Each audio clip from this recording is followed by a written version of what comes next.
In 2025, over 2.5 million vehicles were repossessed.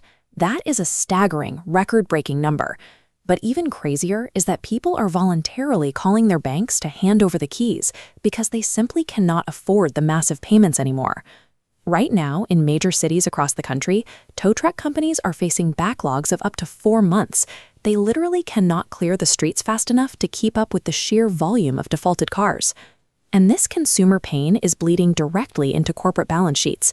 Massive legacy automakers like Ford recently reported a nearly $12 billion loss in a single quarter.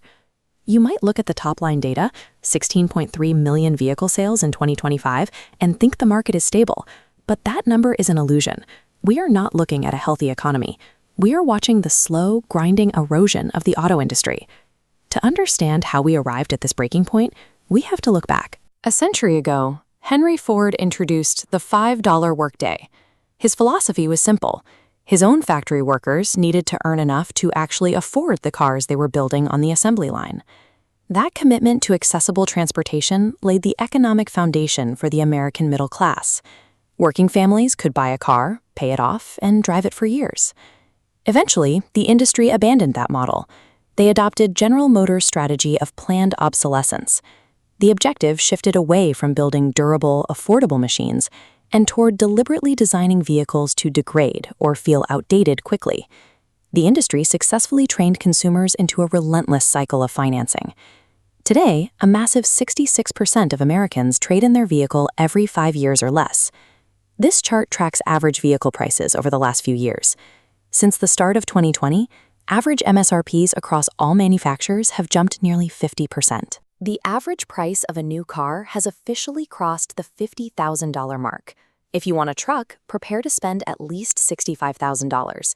Heavily optioned models are easily pushing past $100,000. Manufacturers have stuffed these vehicles with complex, unnecessary technology, actively pricing the working class entirely out of the showroom. At the exact same time, the background costs of driving are exploding. Auto insurance premiums have doubled in just 3 years, pushing the average household to over $2,600 annually for full coverage. Add in rising gas prices and higher interest rates. Combine all of that, and the total cost of vehicle ownership has surged 48% since 2019. The American consumer is completely tapped out. To keep moving these expensive luxury computers off the lots, the auto industry had to completely rewrite the rules of financing. Americans currently hold a record $1.6 trillion in auto loan debt. That is the second largest category of consumer debt in the country, trailing only behind mortgages. To make the monthly math work on a $60,000 car, banks began stretching loan terms out to 72, 84, and even 96 months. We are even seeing 100-month car loans hitting the market. Take a look at this graph. The steep curve represents how quickly a new car loses its value, while the shallow curve is your extremely slow loan payoff over 84 months. This massive gap between the two is negative equity, meaning you owe the bank more than the car is worth. Right now, roughly 31% of all drivers are trapped underwater. When those buyers eventually need a new car, dealerships just roll that massive negative equity right into the next loan. Over a quarter of all trade-ins carry $10,000 or more in dead debt. You end up paying off a dead asset while financing a brand new, rapidly depreciating one. And the interest rates attached to these long-term loans are brutal. New cars average around 7%, while used cars sit near 11%. Subprime buyers with bad credit are getting slammed with 15 to 27% APRs. The auto market no longer functions on the value of transportation. It relies entirely on the reckless expansion of credit. Because of this toxic math, nearly 20% of all borrowers are now paying over $1,000 every single month just for their car payment. To squeeze drivers even harder, automakers are introducing ridiculous monthly software subscriptions. They are testing $10 charges for heated seats. Ford is even charging buyers $495 just to unlock the empty front trunk space on their new electric vehicles. The reality is that the car market has split into a K-shape. Automakers have eliminated the entry-level commuter car, opting to rely entirely on the extremely wealthy to generate sales.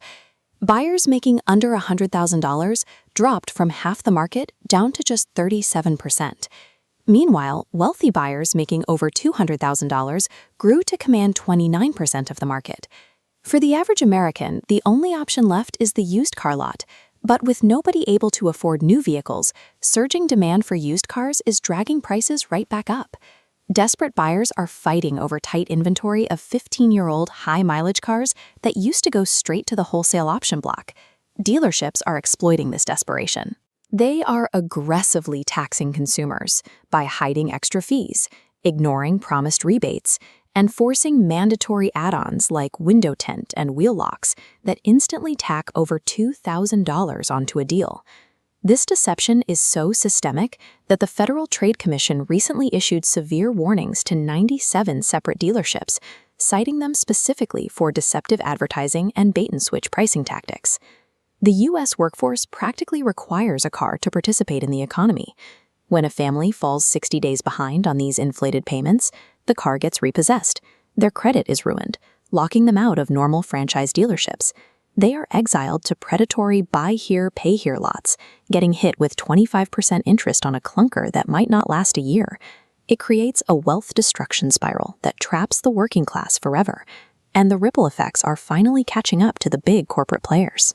Tesla just saw its annual revenue drop for the first time on record. Honda's profits plummeted by 61%, and Volvo's plunged by an incredible 68%.